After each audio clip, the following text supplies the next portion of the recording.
ગઈકાલે માલવીનગર પોલીસ સ્ટેશનમાં એક મની લેન્ડિંગ એક્ટ અને આઈપીસીની કલમ 384, 504 અને 506 મુજબ એક ફરિયાદ નોંધાઈ હતી, જેમાં ફરિયાદી તરીકે સુરેશભાઈ અમરસિંહ પરમાર હતા અને આરોપી તરીકે પ્રવીણસિંહ જાડેજા નામના વ્યક્તિ છે.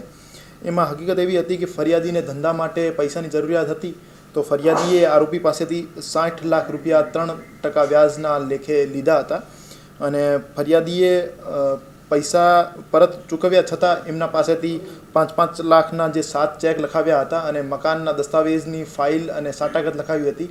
આ આરોપી એમને પરત નહીં કરતા હતા અને વ્યાજના પૈસાની પઠાણી ઉઘરાણી કરતા હતા.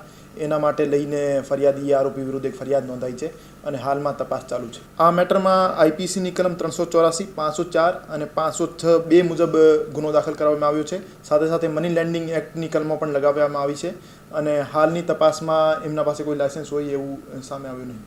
સાંજ સમાચાર ફેસબુક પેજને લાઇક કરો, વિડીયો શેર કરો અને વધુ વિગતવાર સમાચાર માટે sanssamachar.net વિઝિટ કરો.